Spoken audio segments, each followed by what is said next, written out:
All right, if you guys can get out your 4.4 purple notes, the last slide that we would have filled out is the word problem slide about Todd and his motorcycle and the gasoline. So if you flip that page, we should be starting at the slide that says rate of change. So we're going to just go through the next 4 slides together to finish up 4.4. You can take a little break and then we'll move on.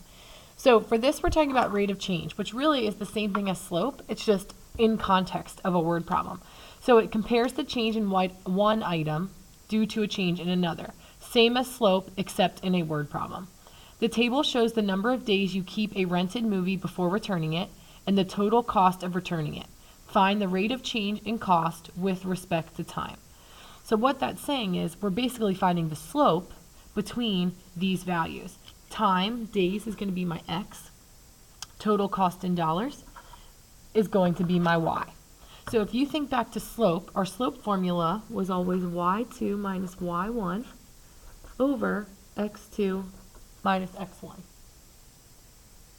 So what we need to find is 2 ordered pairs that we can use in this formula. So I'm going to go ahead and choose this one. So 4, 6, and this one, 5,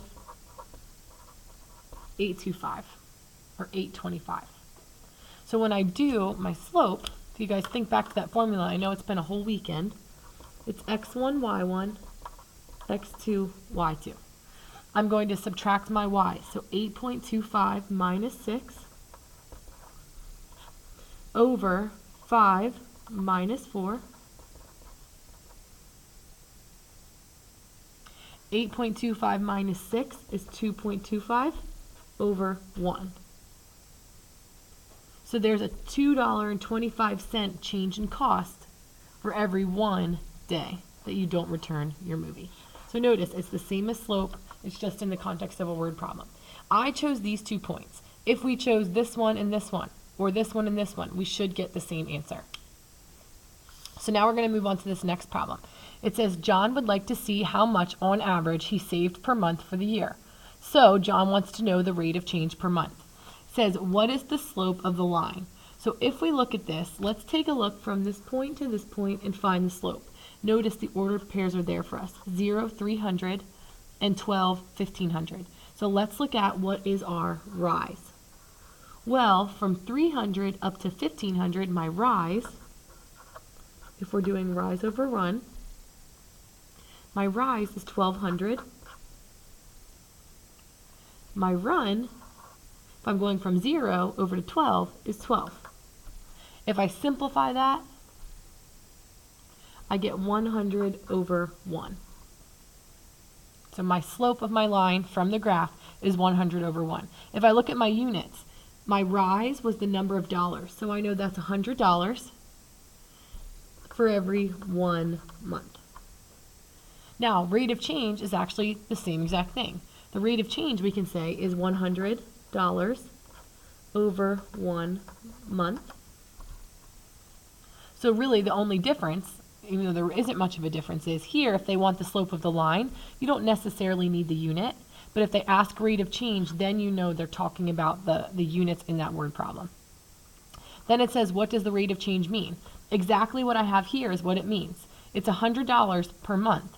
And think, if it's a positive slope, if his amount of money is always going up, he is earning or saving, because he's talking about how much he's saving, $100 per month. Another thing to notice is we found the slope from the line. We also could have used the ordered pairs and used the slope formula. So either way, we get the same thing. All right, 2 more. In 1998, Linda purchased a house for $144,000. So 1998 was $144,000. In 2009, the house is worth $245,000. Find the average annual rate of change in dollars per year. So they want dollars per year in the value of the house. Round your answer to the nearest dollar.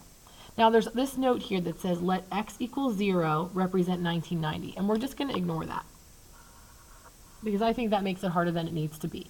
So what we need to do is we don't have a graph to look off of. So we need to find 2 ordered pairs that we can use to find the slope or the rate of change. So I see my one ordered pair is $19.98, $144,000.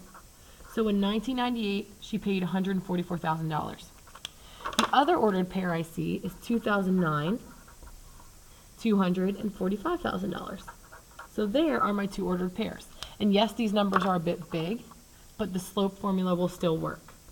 So I'm going to go ahead and label my x2, my x1, my y1, my x2, my y2. And I'm still using that slope formula. So when I fill that in, I'm subtracting my y's. I'm going to take 245,000 minus 144,000 over 2009 minus 1998. And we'll see what we get. 245,000 minus 144,000 is 101,000 over 2009 minus 1998 is 11. So if I take 101,000 divided by 11, I get about $9,181.82 over 1. So what that's telling me is if she purchased it in 1998, in 2009 it was worth this much more, they want to know the average annual rate of change. So how much value is that home earning? Because a house is going to increase in value over time. So it's actually increasing $9,181.82 per year. But it says round to the nearest dollar. So we're going to say $9,182 per year. And it's really important you include your units in that answer.